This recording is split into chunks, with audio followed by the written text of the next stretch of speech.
Praise the Lord, saints. This is Elder Adrian Heyman coming to you with another in a series of lessons on our journey through Genesis. At this point, we're on chapter 7, which deals with the flood. I'm not going to argue about the reality of the flood. I'm not going to say, does it match in some other areas of mythology for other groups, like the Greeks, the Assyrians, and others of that particular area. I'm not going to debate whether it's worldwide or whether it somehow was just confined to the area of the Middle East where the story takes place. Because we really don't know. And we'll have to ask God all these questions when we come up there. The key is this, that because of prolonged, not one or two cases of iniquity, but prolonged actions that were getting progressively worse. And I have a thought in my head as to why this had to happen and why God chose Noah. And I truly believe that if the Lord did not bring the flood in at the time it did, someone would have gotten to Noah and his family and killed them. I mean, who's to know what's going to happen? The days of Noah are like the days of today, where people didn't even have to think about who they're going to kill. They get up in the morning, they grab their gun, and they're going to shoot somebody. And we understand that people can also use knives to kill others as well. So who's to know what would have happened if the Lord did not choose Noah at this time? So I'm not going to debate the veracity of the flood story. What I am going to do is talk about it because it's in the Bible and it's in Genesis, and we're dealing with our journey through Genesis. So beginning with verse number 20, it says, 15 cubits upward did the waters prevail, and the mountains were covered. Now understand, this doesn't deal with Mount Everest. It doesn't even deal with Mount McKinley or Mount Denali over in the U.S. area, or the one that's the highest peak of the Andes, even of the Rocky Mountains. But essentially, as far as they knew, these were the tallest mountains that they know. So essentially, according to this story, the waters went 15 cubits, each cubit being about 18 inches. So you're looking at essentially around 25 feet or so, between 20 and 25 feet above, which means that since no one was going to be 25 feet tall, even if you hit the highest peak, you were going to die if you weren't in the ark. And I can imagine people scrambling, trying to climb up these mountains. And a good picture to see is if you ever saw Deep Impact. It's a movie about essentially a comet that was headed towards the Earth. Now, it was essentially supposed to be a civilization killer. But the comet was split in two. It was still big. It still caused a lot of things. But it wasn't as bad as it could have been. But the whole story is that when it hit, it caused this humongous tsunami to swamp the land and go up the mountains, the highest mountains in the Appalachians, which are not really that high, but they're high enough that water shouldn't go over those mountains. And so thinking about that and the people scrambling to go to higher ground, it's the same thing that would be happening over here. except there would be no place for them to place their feet. So, believing that, the idea that the flood destroyed everyone that was not in the ark, then you can see the desperation that was in each person when they realized they heard of the ark, they heard of a place of safety, but they never took advantage of it. And isn't that what's happening today? That the Lord is offering safety. He's offering to take you away from the wrath of God. He's offering to make you even, not just a servant of God, but a child of God, a relative, a one that's part of God's own family. And God doesn't necessarily have a family, but he does now. But when people miss out and they find out what they've missed, you can imagine those who knew what happened, of them crying and just in unconsolable tears, knowing what's going to happen next. So if you think of that, you can kind of imagine what's taking place with the people before the flood. And praise the Lord, Elder Wardlow. Always good to hear from you. Verse 21, and all flesh died that moved upon the earth, both of fowl and of cattle and of beasts and of every creeping thing that creepeth upon the earth, and every man. So it just lets you know that there was no rest for any animal. They may have put themselves in caves, didn't help. Climbed a tree, did not help. They tried to burrow themselves in the ground, really did not help. Tried to climb, the expert goats who could be able to navigate sheer cliffs, tried to climb them, did not matter. And as why? It's because of man's ignorance and man's rebellion against God. You may wonder, why would God do this to all of creation?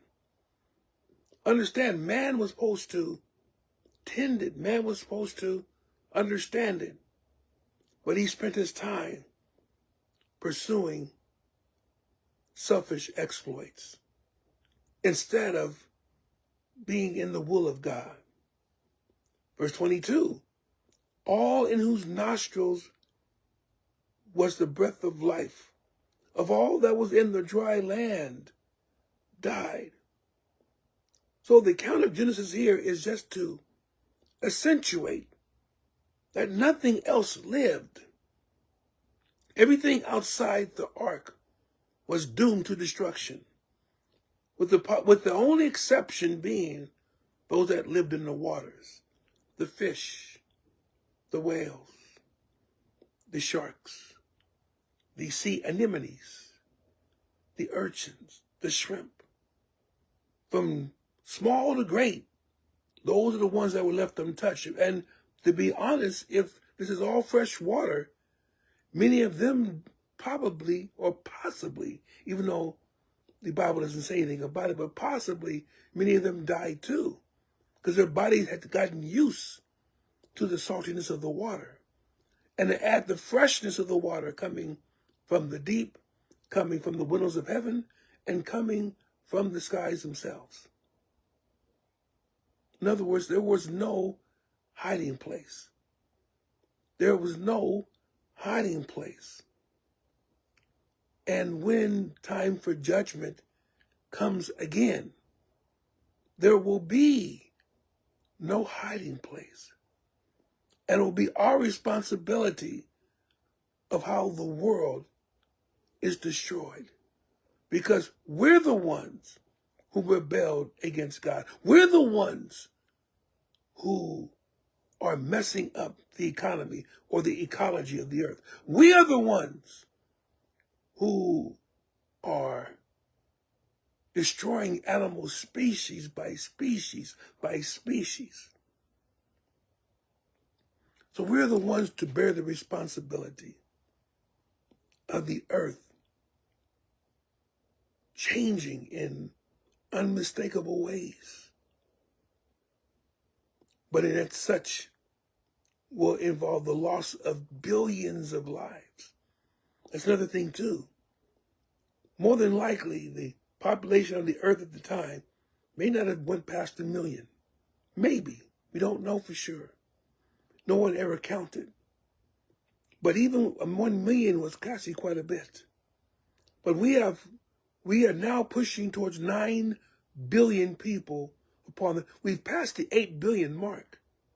8 billion people. When I was born, I thought maybe 2 or 3 billion was a lot. But we're getting more and more at a faster and faster pace, which means the destruction that happens will be even more. Will have even more of an impact than it did during Noah's day. Verse 23, and every living substance was destroyed, which was upon the face of the ground, both man and cattle, and the creeping things, and the fowl of the heaven, and they were destroyed from the earth. And Noah only remained alive, and they that were with him in the ark. Instead of complaining about how God is so mean, he has given us a way of escape. He has given us a way of being able to leave this place of punishment, this place of judgment, and to be safe in his presence. He has given us that possibility. Won't you take it? Maybe you don't think the flood actually took place. Maybe you think that people were over-exaggerating over the story of the flood. But do you want to take that chance that God was over-exaggerating, that John was over-exaggerating, that Paul was over-exaggerating, that Christ himself was over-exaggerating? Or do you want to be safe in the arms of God, that no matter what took place or takes place, you'll find a resting place? Last verse of this particular evening. And the waters prevailed upon the earth 150 days. So essentially, it's saying that the waters covered the earth for 150 days. There was no sight of land for 150 days. Not that it signaled the drying of the waters off the earth. No. It was simply that the waters stayed above the topmost peaks for 150 days. Can you imagine if all this is true? The Rocky Mountains, the Sierra Nevada, the Andes ranges, Mount Kilimanjaro, and of course the Himalayas. Again, if you don't want to believe it, that's up to you. Up to you. I'm sure that this all sounds unbelievable. But do you want to trust that the God of heaven and earth cannot make things happen, even if they go against the laws that we have established of physics, of nature, and everything else. Do you really want to believe that? Or do you want to seek a hiding place? There's one for you right now. If you think the Ark of the Covenant, not the Ark of the Covenant, but if you think Noah's Ark, not the Ark of the Covenant, Noah's Ark, if you think Noah's Ark was too small, just know God has a city waiting for you. A city which has foundations, whose builder and maker is God himself. Let's find that hiding place, that we may be with Lord forevermore. May God bless you. May he keep you. Love you all in Jesus' name.